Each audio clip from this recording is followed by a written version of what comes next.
Hi guys, this is Connie, back for some more Connie Reads Journey with Grief.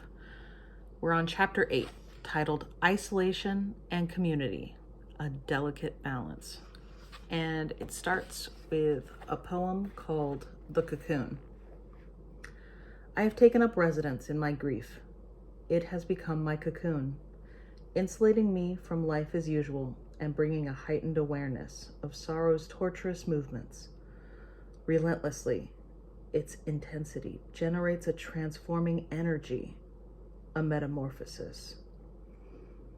I suffer. Though others surround me, though others weep with me, though others are present to me, I suffer alone. Though others have lost loved ones, though my children have lost a brother, though my wife has lost a son, I suffer alone.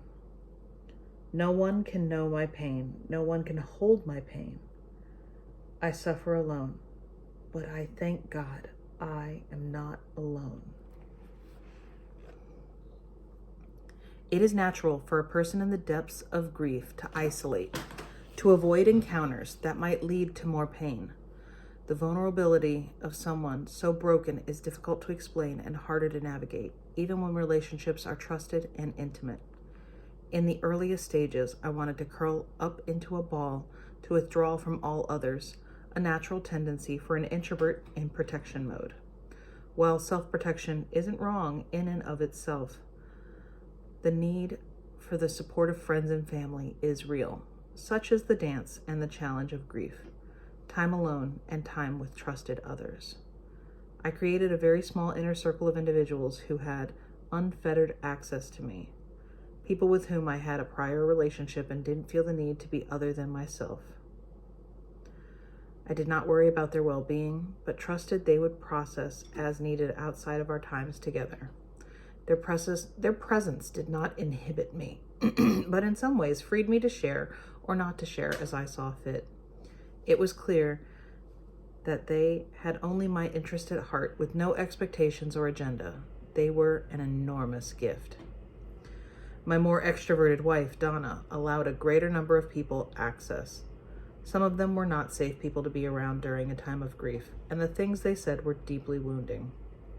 Donna gave them the benefit of the doubt. She deflected their words as well as she could. For that generosity, she paid a great price, suffering significantly, in addition to the pain of losing her son. Her stress strengthened my resolve to keep my inner circle small. Fortunately, many of my circle were also people with whom she felt safe and comfortable, which is not always the case. I will address the individuality of spouses grieving separately later. Although solitude is necessary and beneficial, isolation carries an inherent danger, as unhealthy ways of coping can have long-term negative results. If, like me, you have a tendency to isolate, you will need to continue to make a conscious effort to let people into your space and to share with them what you are feeling. I was fortunate to have a couple of dear friends who were very intentional about being a part of my journey. These special friends were a gift of grace from God, and I am forever grateful to them. As solitude is necessary, so community is necessary, which raises the question of access. People are either safe or unsafe, and it is helpful if you can predetermine who is in which camp. Not everyone needs equal access. Not everyone can be trusted with your vulnerability and pain. Some may be prone to fix, give advice, judge, or defend God. I would suggest you err on the side of caution and expand thoughtfully. It's easier to start with a small circle and grow it than to decrease the number midstream, causing pain for all involved. Having determined who they are, it is as critically important to allow safe people into your life as it is to keep unsafe people out. Sadly, this filter process can be more difficult for Christians, as well-meaning Christians will want to rush in wherever there is pain. The question is, who is a safe person? I have listed below a number of characteristics, but they are only suggestions.